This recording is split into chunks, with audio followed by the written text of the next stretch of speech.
Boa tarde a todos. As minhas primeiras palavras são de agradecimento. Agradecimento especial à AMI Norte, aos membros da AMI Norte que me acolheram aqui em Portugal como membros da família. Então, muito obrigada por esse acolhimento, esse amor e pela oportunidade de estarmos aqui falando sobre a espiritualidade e os animais. Então, vamos lá. O tema proposto foi pensamento, consciência e espiritualidade dos animais. Então, pensamento é uma palavra que deriva do latim pensare, que significa pesar. Isto quer dizer medir, avaliar, comparar. Em lato sensu, o pensamento significa toda atividade psíquica do indivíduo. No estrito sensu, esse pensamento é sinônimo de intelecto. Outras definições, outros sinônimos relacionados à palavra pensamento, a gente encontra o pensar, o raciocínio, a ideia e a inteligência. Então, veja, o pensamento ele está ligado diretamente com o intelecto. Então, quando um indivíduo ele gera um pensamento, ele teve que ter uma ação. Ele pensou, ele gerou um raciocínio e gerou um produto que é o pensamento. O fato desse pensamento ser executado vai interferir outras variações, tais como a vontade e a escolha do indivíduo. No livro Autodescobrimento, uma busca interior, Joana de Ângeles ela fala que o pensamento é a exteriorização da mente, que independe da matéria e, por sua vez, é originada no espírito. Então, veja, eu frisei aqui, espírito. No livro dos Espíritos, na pergunta 23, Kardec questiona o que é o espírito. E a resposta ela é simples, é o princípio inteligente do universo.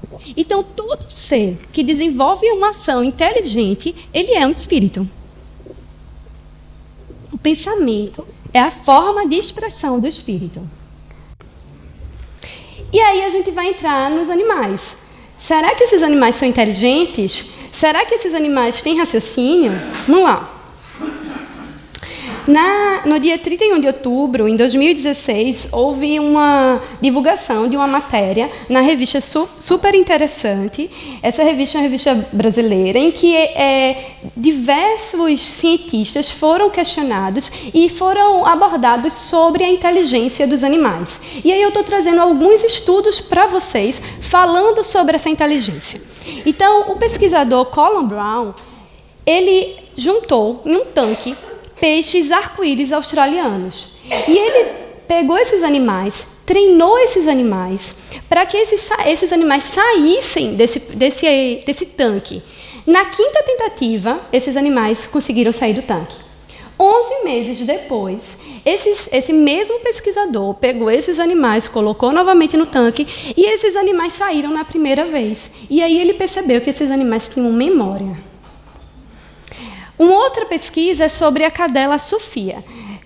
Sofia ela foi treinada por psicólogos, veterinários, especialistas na área da etologia e colocaram diante de Sofia um painel. Esse painel tinha diversos símbolos e tinha assim, por exemplo, brincar, comer, dormir, passear. Quando Sofia quisesse comer, por exemplo, ela ia lá com a pata e apertava no símbolo comida. Eles iam lá e davam comida para Sofia. Aí, às vezes, Sofia estava querendo passear. Sofia lá, apertava no símbolo de passear e eles iam lá e passeavam com Sofia. Aí, isso para eles já foi algo notório, porque observaram que ela estava informando o que ela queria fazer naquele determinado momento. Mas aí superou. Eles pegaram um porco-espinho, mostraram para Sofia, e eles acharam, os pesquisadores, que Sofia ia olhar para aquele porco-espinho e ia apertar no símbolo de brincar. Sofia surpreendeu todo mundo. Sofia foi lá e comida. Então, olha, ela olhando aquele porco-espinho, ela pensou, uma alimentação. E ela, em vez de dizer brincar, que era o que os cientistas, os pesquisadores estavam achando que ela ia fazer, ela disse, não, isso é uma comida. Na revista Science, saiu uma matéria, uma pesquisa em 2017, sobre a inteligência dos corvídeos, os corvos. Os cientistas estão vendo o quanto essas aves são extremamente inteligentes. Foi oferecido para esses animais uma série de problemas de lógica, e para esses animais resolverem esses problemas e terem uma recompensa no final.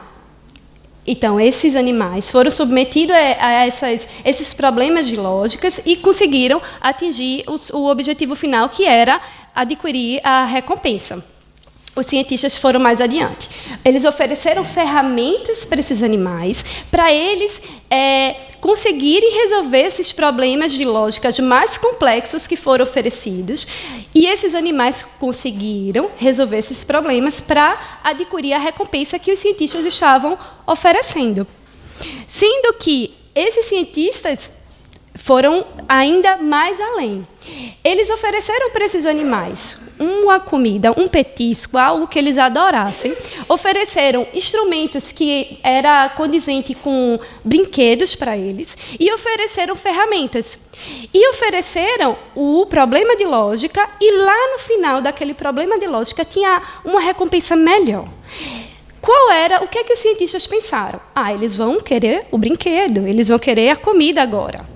Eles disseram, não, eu não quero nem a comida, eu não quero nem o brinquedo. Eles pegaram a ferramenta, foram lá, resolveram o problema de lógica e adquiriram a recompensa final.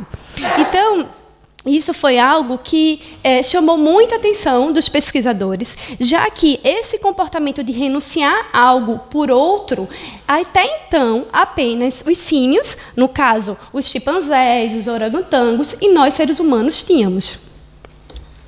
Um outro estudo foi feito pelo Wild Dolphin Project, em que os pesquisadores eles desenvolveram um aparelho, e esse aparelho foi denominado de chat, e eles tinham a capacidade de traduzir um som que os golfinhos faziam. Então, os pesquisadores viam que esses animais se comunicavam entre si e queriam entender o que é que eles estão falando entre si. Será que eles estão falando? Não é? E aí eles conseguiram desenvolver esse instrumento e eles conseguiram traduzir o primeiro som, que foi da palavra sargaço. Um sargaço é uma alga. E aí eles observaram que esses animais tinham uma linguagem e que, a partir de então, desse momento, se começou a entender o que eles estão falando entre eles, e quem sabe no futuro o que é que isso pode acontecer, né? Uma outra pesquisa que saiu recente foi na Scientific Reports, falando sobre chimpanzés na África Ocidental. Pesquisadores colocaram no local onde esses animais se encontram câmeras. E aí começaram a observar o comportamento desses animais. E observaram que esses animais escolhiam determinadas árvores e jogavam pedras nessas árvores, e essas pedras iam ficando empilhadas. Eles geraram duas teorias. A primeira teoria foi sobre a exibição, né, que esse comportamento que esses animais poderiam estar tendo era para chamar a atenção dos outros chimpanzés, já que o barulho, quando essa pedra era jogada, chamava a atenção dos outros que estavam à sua volta. No entanto, uma outra teoria, e para eles a mais interessante, é que eles poderiam estar formando um santuário, como se aquelas pedras que estão colocadas uma em cima da outra poderiam ser uma espécie de santuário. Aquela árvore estaria sendo identificada para os outros animais. Então, vejam, esses são poucos estudos que eu trouxe. Eu poderia passar aqui a tarde inteira falando com vocês sobre a inteligência dos animais. E eu escolhi falar dos peixes, dos mamíferos, das aves, quer dizer, para a gente observar o quanto essa inteligência ela está nos animais, ela pertence dos animais. Então, se eles são seres inteligentes, a gente conclui que eles também são seres espirituais. O que é o espírito? O princípio inteligente do universo. Então, tudo que tem uma inteligência tem um ser espiritual ali. Então, eles também são espíritos. Então, se eles são espíritos, eles têm que ter pensamento. né? Já que eles são, veja, se eles estão desenvolvendo ideias lógicas, raciocínio, como é esse pensamento desses animais? No livro Evolução em Dois Mundos, André Luiz nos diz que o pensamento dos animais é um pensamento fragmentário. Eu sempre fiquei muito angustiada em entender esse pensamento fragmentário, já que quando esses animais, à medida que eles vão tendo uma evolução no sistema nervoso deles, como, por exemplo, nos primatas, a gente vai vendo forma de comunicação. Eles falam entre linguagem de surdo e mudo, a gente vê tanta exemplificação, tanto comportamento. E eu ficava pensando, meu Deus, como é esse pensamento fragmentário? E aí, um belo dia, eu tenho um filho, meu filho tem 2 anos. Quando meu filho começou a falar, o nome dele é Joaquim. Quando o Joaquim começou a falar, Joaquim tem em torno de 1 ano e 10 meses, e eu lá, dando banho ao Joaquim, antes de colocar ele para dormir, eu sempre converso com o Joaquim. E eu fazia assim, filho, como é que foi seu dia? Aí Joaquim, nesse dia, tinha ido para o parque, tinha ido brincar com os amigos, tinha ido, enfim, feito aquelas coisas de bebê, né? E, filho, como foi seu dia? Aí ele falava, parque. Aí eu, filho, você foi para o parque e você brincou com quem? Aí ele tinha brincado com várias crianças no escorrego e ele falava menina, ou então menino, na linguagem dele. Filho, então você brincou com aquela menina, com aquele menino, e ali eu formulava o restante da frase. E você foi com quem? Com mamãe, papai. Mamãe e papai também brincaram com você no escorrego.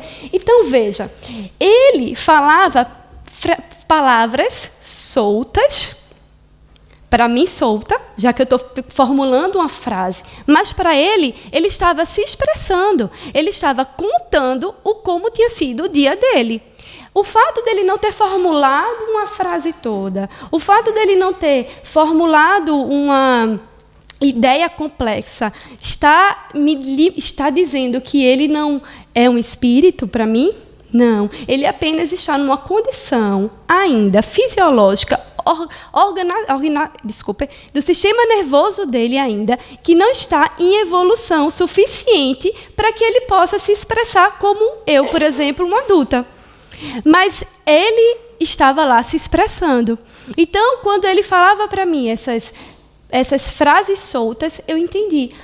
Será que isso pode ser o pensamento fragmentário? Né? Então, os animais ainda, o que a gente estuda, eles não têm dessa capacidade, dessa formulação tão complexa de ideias que nós, seres humanos, temos.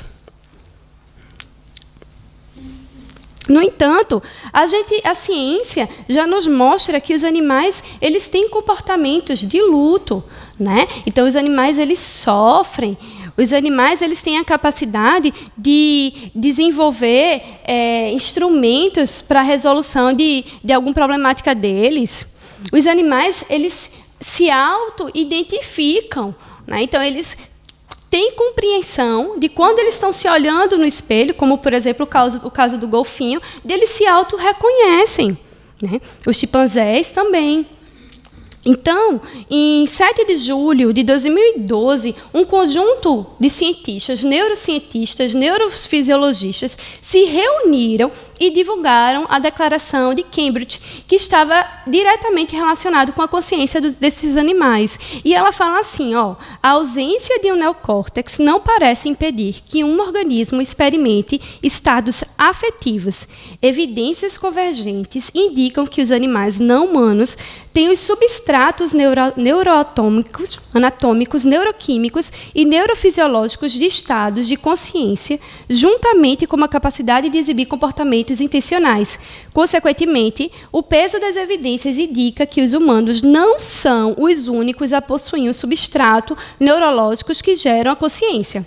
Animais não humanos, incluindo todos os mamíferos e as aves, e muitas outras criaturas, incluindo polvos, também possuem esses substratos neurológicos. Então, a partir daí, esses animais eles passaram a serem considerados seres sencientes. E eles evoluíram. Foi um grande avanço, tanto na veterinária quanto no meio científico, já que até então os animais eram considerados coisas, e com coisa a gente faz o que a gente quer, não é verdade? Então, esses animais são seres que sentem. E surgiu uma nova palavra, né, um neologismo da palavra ciência. Então, hoje em dia, com a ciência do bem-estar animal, associado com a ciência da etologia, com todas essas confirmações da neurociência e da neurofisiologia, os animais são seres que sentem dor, que têm sentimento. Então, eles têm raiva, eles têm alegria, eles têm tristeza. Os animais são seres que têm prazer e os animais têm consciência. Então, vejam o grande avanço que nós tivemos. Então, vamos lá. Então, vamos refazer um resumo aqui. Então, o espírito é quem gera o pensamento, não é isso? A gente está falando até então do corpo físico.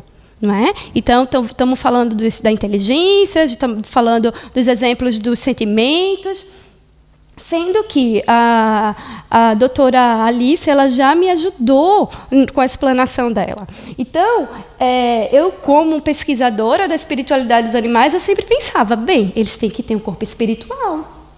Não é verdade? Então, o corpo espiritual, ele é um corpo que é um envoltório semimaterial que faz a conexão entre o espírito e o corpo físico.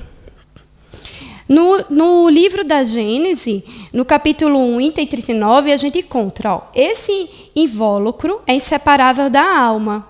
No caso, o corpo espiritual é o veículo da transmissão do pensamento. E aqui, mais uma vez, estão vendo? Frisei. E durante a vida do corpo serve de laço entre o espírito e a matéria. Então eu observei que diversas filosofias falam da mesma coisa. Então a gente vai encontrar outras nomenclaturas para o corpo espiritual, como por exemplo, perispírito, psicossoma, corpo energético. Então a gente está falando da mesma estrutura. Serve de laço entre o espírito e a matéria. O perispírito representa importantíssimo papel no organismo e numa multidão de afecções que se ligam à filosofia, assim como à psicologia. Então, vamos lá. Vou estar trazendo para vocês agora uma parte da minha dissertação de mestrado, porque não dá para a gente falar de tudo, e uma parte da minha tese de doutorado, tá? Que a gente pode enquadrar num tema que está sendo abordado hoje. Então, na minha pesquisa de mestrado, eu estudei a avaliação clínica da aplicação da acupuntura em cães com disfunções locomotoras e ou neurológicas. Então, bom, a gente está aqui, o espírito, né? O corpo espiritual e o corpo físico. A acupuntura, ela vai agir no corpo espiritual, ok? Vamos fazer algo mais didático. Deixa eu bater aqui. Então, no corpo espiritual, que é o perispírito, a gente encontra os centros vitais. Os centros vitais são conhecidos os chakras. Tá? Esses centros vitais estão ligados aos plexos, que a gente encontra no corpo físico. Esses plexos são um conjunto de nervos que representam o sistema simpático e o sistema vago, que são responsáveis pelas funções vegetativas do corpo. Esses centros vitais, esses chakras, eles estão interligados com os meridianos. E André Luiz, no livro Entre a Terra e o Céu, no capítulo 20, e no Evolução em Dois Mundos, ele fala de uma rede plexiforme. Ok?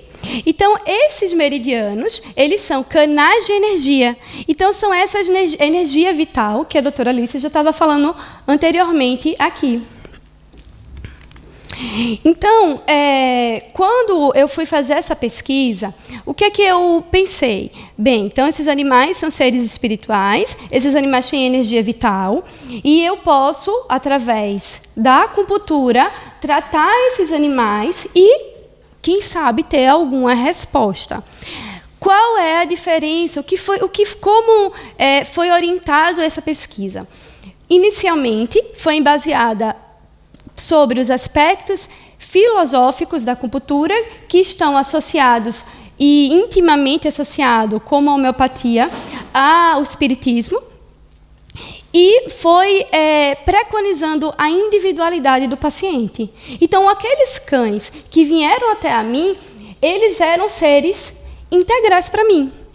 E o protocolo terapêutico que eu desenvolvi para eles era individual. Então, eu não tinha o ponto de acupuntura bom para X patologia. Okay? Eu fazia uma anamnese nesses animais em que eu abordava os aspectos psicológicos, os aspectos físicos e os aspectos também espirituais que estão envolvidos, incluindo a relação com os tutores, enfim, de uma forma geral, de uma visão holística. Então, esses animais, eu tratei 30 cães. Desses 30 cães, a gente teve aqui que 22 deles ficaram curados, 8 deles tiveram uma melhora, mas permaneceram ainda com a sua patologia decorrente da gravidade e da lesão. E o que eu achei interessante, que eu quis trazer para vocês, é a individualização da quantidade de sessões. Veja, até 16 animais, eles tiveram até 10 sessões, enquanto que 14 eles precisaram de mais, demonstrando que cada indivíduo é um. Então, vamos lá. Eu trouxe aqui para vocês uns 2 vídeos dessa pesquisa, para vocês verem. Esse aqui é o Billy. O Billy é um Dachshund Hound, ele tinha 11 anos na época, e ele veio para mim com... Ele tinha sido... operado por uma hérnia de disco. O Billy ele ficava assim.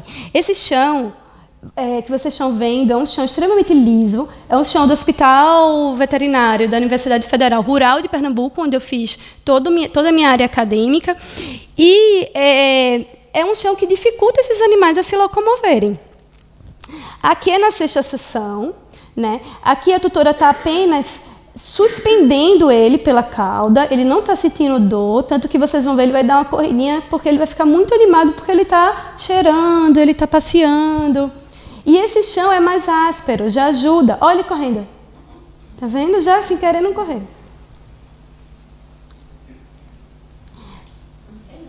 Mas ele ainda não conseguia, né? Então, vamos lá. Na 9ª sessão... Aqui, o Billy está olhando, gente, porque eu peço para o tutor, vai lá para frente, chama ele, né? Um estímulo, e lá vai ele. Ó. Ele começou a andar sozinho, né? Um pouquinho. E lá vai ele.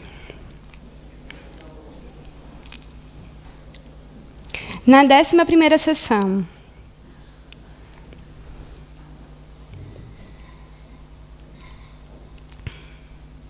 Então, olha, ele se levantou sozinho.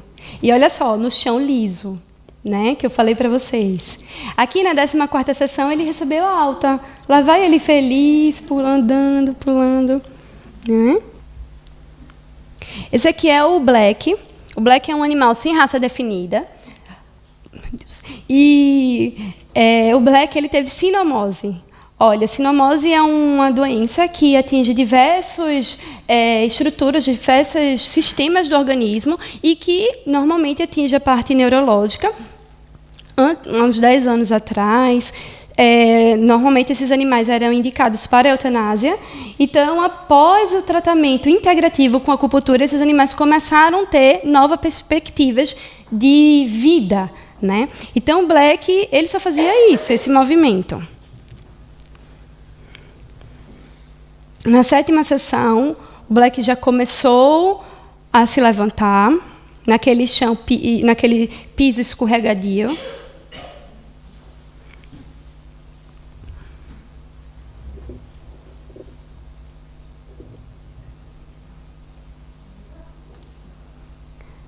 Então, no piso áspero, ele já conseguia andar. E na 11ª sessão, ele recebeu a alta. Como feliz da vida, como se nada tivesse acontecendo, né? Lá foi ele.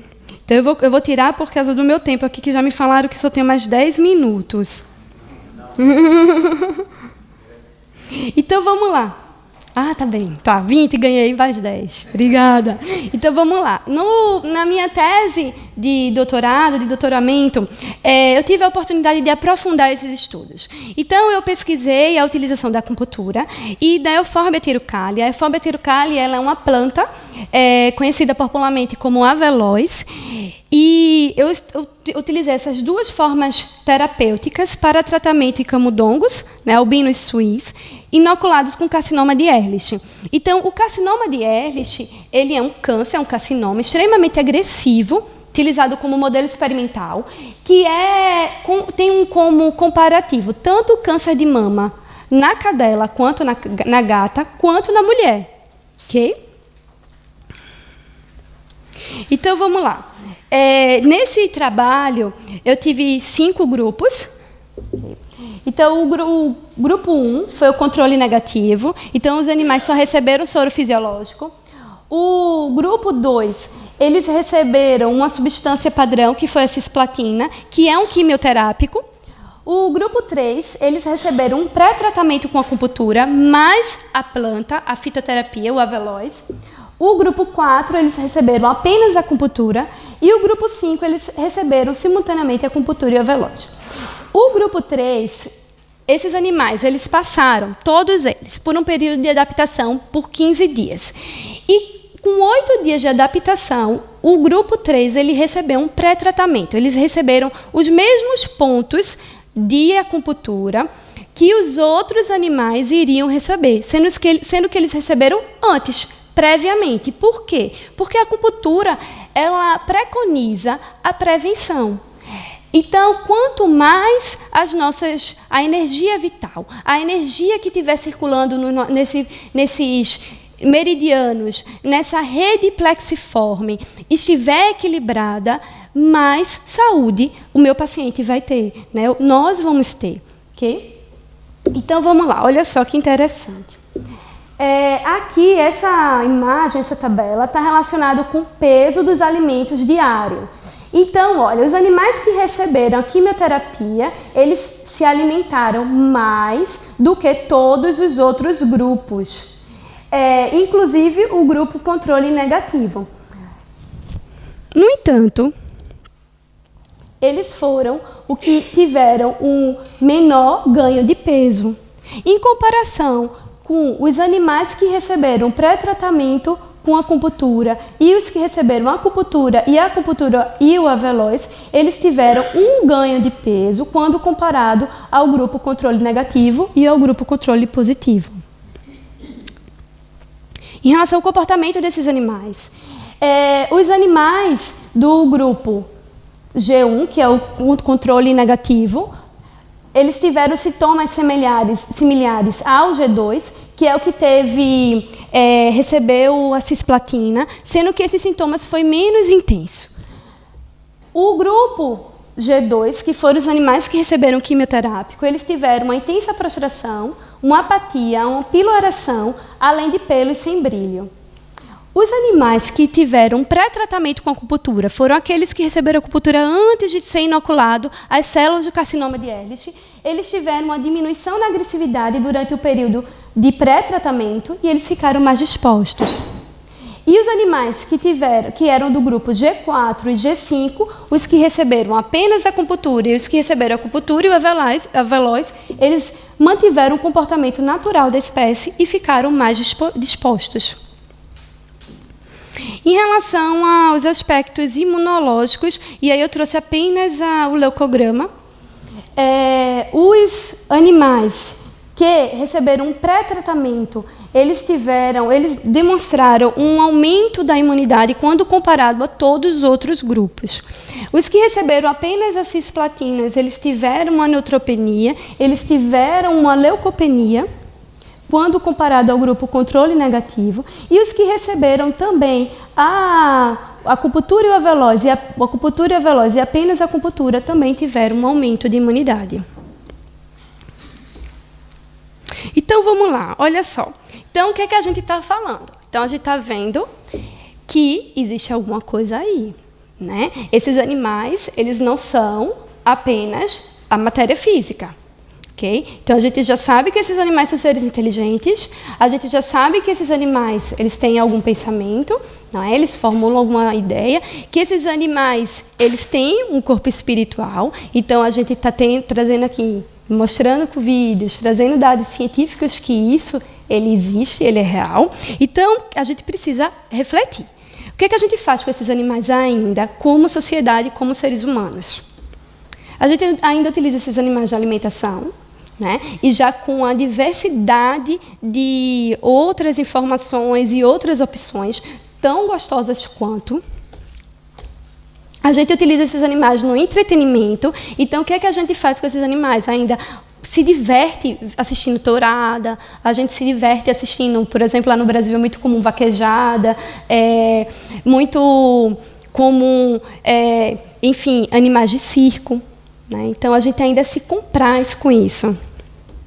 A gente utiliza materiais provenientes de animais, né?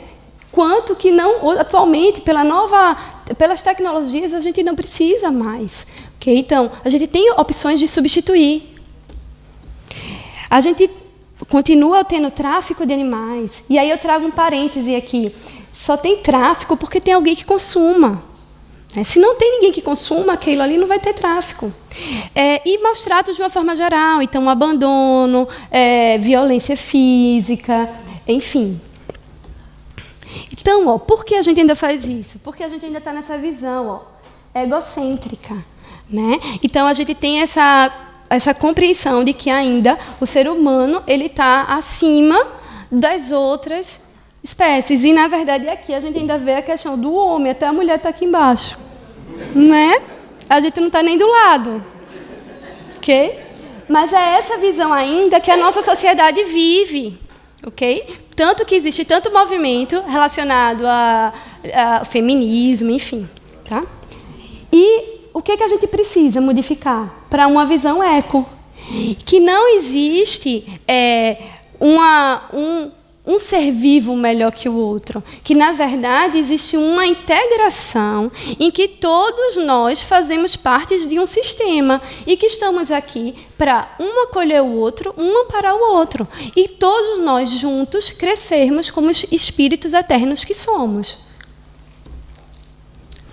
Então, olha, eu vou agora apresentar para vocês um movimento que começou pela doutora Irvênia Prada, lá no Brasil, do Núcleo de Medicina Veterinária e Espiritualidade, né, pela NUVET, pela AME São Paulo. Então, é um grupo sobre espiritualidade dos animais. A doutora Irvênia ela é médica veterinária e ali ela começou, com outras pessoas, a estudar e a divulgar esse assunto. Em 2015, no Medinesp, que teve lá no Brasil, em Goiânia, eu tive a oportunidade de conhecer a doutora Irvênia e de entender mais esse grupo. E eu pensei, meu Deus, eu não estou sozinha no mundo. Eu não sou tão estranha quanto eu pensava que eu era. Sabe aquela sensação de pertencimento? Então eu fiz, meu Deus, eu encontrei a minha família. Né? E aí a gente voltou para... Eu sou de Recife, Pernambuco, né? E aí a gente voltou para Recife, conversamos com a Rosânia, presidente da AME de Pernambuco, e falamos, vamos fundar um NUVET aqui. Aí ela disse, vamos. E a gente começou lá o trabalho do NUVET. A Beatriz, ela era uma estudante de veterinária de Uberlândia, e aí a Beatriz também começou um movimento lá na Uberlândia, lá no Brasil, e também fundou um NUVET lá. E ano passado, a doutora Irvênia, que está à frente desse movimento do NUVET da Brasil, também começou com essa necessidade de ter um NUVET na AME Brasil, porque até então não tinha, né? E aqui eu quero apresentar para vocês. Agora nós temos um NUVET da AME Norte.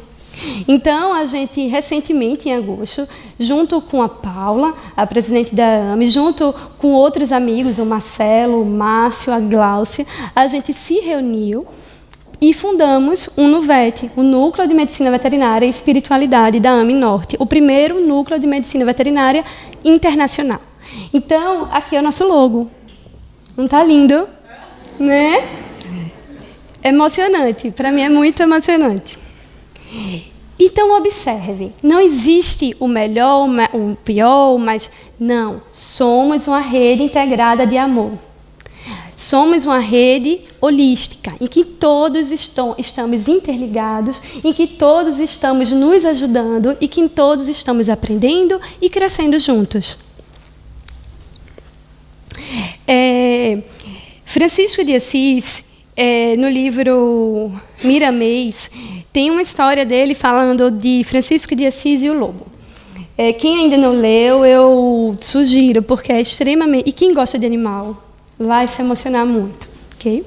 Então, Francisco, ele, nas suas pregações, ele falando sobre Jesus, ele foi até uma determinada cidade e lá as pessoas se aproximaram até ele e disse assim: Pai Francisco, porque era assim que chamavam ele, tire esse lobo daqui. Esse lobo ataca a gente, come as crianças, quer nos atacar. Esse lobo, ele está sendo um tormento, Francisco. E ali as pessoas começaram a falar do lobo. Francisco escutando tudo aquilo, absorvendo tudo aquilo. À noite ele foi para o local dele, onde ele iria dormir. Ele foi fazer suas orações, sua meditação. E lá Francisco escutou: Francisco, o lobo tem fome. Acha justo expulsar um outro ser vivo que também é filho de Deus? Ele tem fome, Francisco. Vai até o lobo e conversa com o lobo. Francisco entendeu aquela mensagem, foi até o lobo, disse: Irmão lobo, dá licença, eu não vim fazer nada com você. Eu quero saber como eu posso te ajudar. E ali naquela comunhão com aquele animal, Francisco foi até todos os moradores daquela região, de casa em casa, e combinou com cada um deles: olha, alimenta esse animal que ele não vai te atacar. Todos se comprometeram em fazer isso. Francisco ficou depois desse acordo, alguns dias naquele local, para ver se tudo estava certo. E ele viu que as pessoas estavam alimentando aquele animal, e aí disse: não, aqui já consegui resolver essa problemática, vou continuar a minha missão, e lá foi ele. As pessoas continuaram sim alimentando aquele animal, mas os anos foram passando. E as pessoas foram esquecendo daquele animal e não alimentavam mais. No entanto, aquele animal tinha se tornado dócil. As pessoas maltratavam aquele animal, outros cães atacavam aquele animal e ele não fazia nada. Quando ele já estava velho e doente, um senhor se compadeceu dele, pegou esse animal e colocou no cantinho da casa dele e ficou alimentando esse animal. O livro conta que no último dia em que esse animal ainda estava vivo, ele já estava muito cansado e já estava no seu processo de desencarne. Um frei veio acolher ele no mundo espiritual. Somos o jardim de Jesus. Cada um de nós somos uma flor dessa. Temos nossas cores, temos nossas características. No entanto, todos nós temos a mesma capacidade de exalar o perfume de amor. Jesus, ele falou: ama teu próximo como a si mesmo. Jesus não falou: ama o ser humano como a si mesmo. É teu próximo. Então, esse próximo somos nós, seres humanos, são os animais, são as plantas. É toda forma de vida. Que a gente possa ter olhos para ver, ouvidos para ouvir, mas que a gente, acima de tudo, possa ter coração para sentir. Muito obrigada.